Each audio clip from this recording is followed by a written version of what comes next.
Well, you said when you got locked up that you had to really reevaluate your life I did. and think about, whether you really loved your family Absolutely. because you're putting yourself in this position. Exactly. I learned what love is. I say this shit every interview. I genuinely thought you can just love somebody just based on the way you feel about it. And I had to learn that that's not a fact. You know what I mean? Everything is an intention, but everything is an action. I learned that feeling that you get from love, that's just a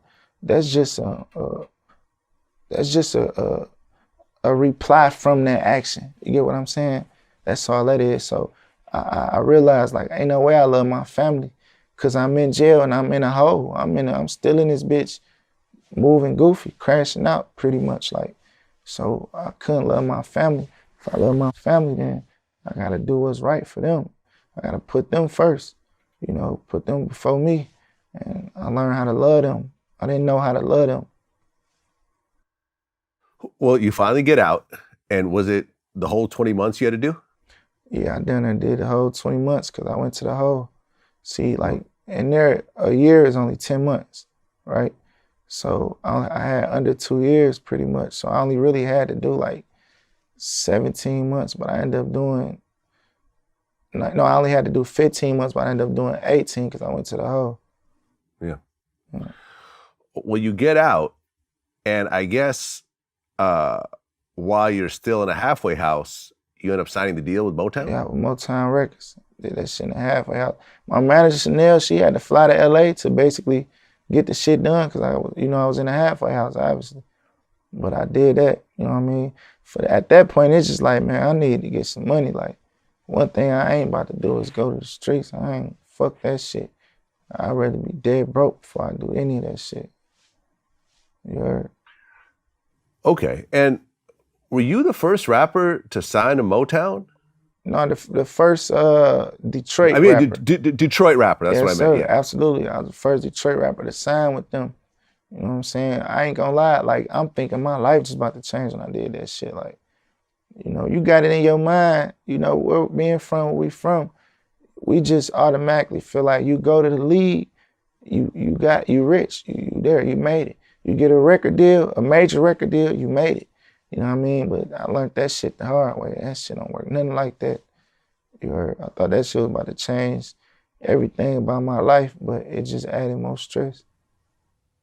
Okay, what do you mean by added more stress? I mean, dealing with having to plot, like, you go by so many rules and just so much red tape and just so much nah, yeah. That shit just like, I can't do this shit. That shit gave me anxiety. Like, fuck this shit. Like, I'd rather do this shit on my own. I ain't gonna quit. I ain't a quitter. I never quit. I ain't gonna quit ever. Fuck if I had one fan. I ain't quitting nothing. So it's just like, I just gotta figure out do this shit on my own, and it comes to a point where you bring business in your household, then that means you in the wrong kind of business.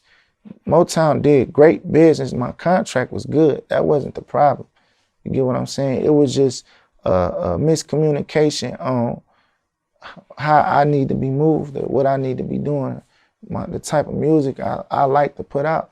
My target market, everything was just a little confusing. And at a point, that shit started making its way into my household.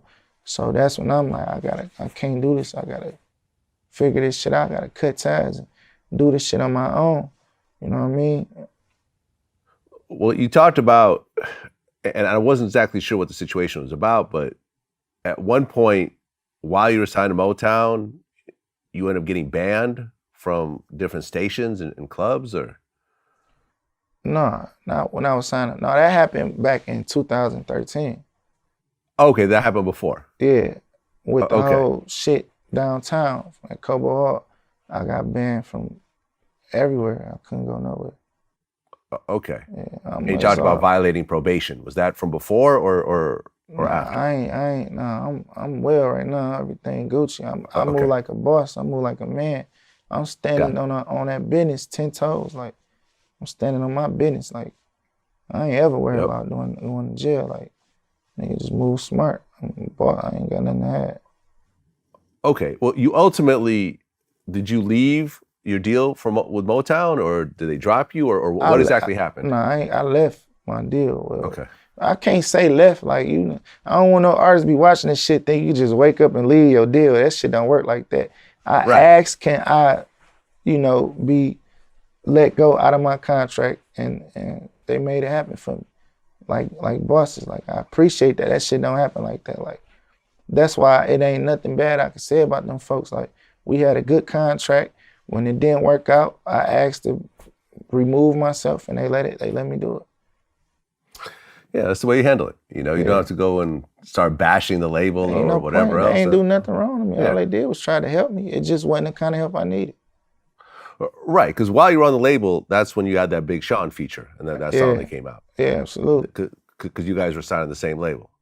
Well, Right. technically, yeah, because Shine signed, well, he Universal, right? Was through Universal? Yeah, Yeah, it's, right. yeah, It's part of the same shit, family. yeah. Right. Yeah, same brother. Right, and you talked about how, like, you have an artist as Big Sean, and he's doing the single with you, and he's doing the music video with you, but that song doesn't end up getting as big as some of the songs you're doing with just other local I Detroit knew that artists. shit wasn't gonna be big because the song was a good song. I just knew it wasn't gonna be it. We did a video the wrong way. We supposed to shoot that bitch in the hood. That's just how it supposed to went. Like, we both from the city. We gotta show Detroit. We in the motherfucking sky on a rope. Motherfucking snow's flying. All this type of silly ass shit. The video was fire. It just wasn't meant for that song. They got a nigga walking across a tightrope. Bunch of goofy ass shit, bro. Right, and while you're on Motown, that's when the Clarity 6 mixtape came out. Yeah, that bitch came out. That mixtape actually did decent. It did pretty good. It just, Yeah. I wasn't feeling myself then though. Like, I had so many distractions. It's like, it's them phases in life. You know, you go from having distractions because shit, you know, maybe a person might be in the streets, they might be, you know, involved, and them be the distractions. Then you upgrade. So now my distractions is me learning how to be a better father, a better husband, you know, going about which way I need to raise my kids, and, you know, these bills and this approach in our future, college tuitions, you know, health insurance, life insurance, planning this shit out. It's like, you know, that next phase of my life has started at that time. You know what I mean? So those are my distractions. Well,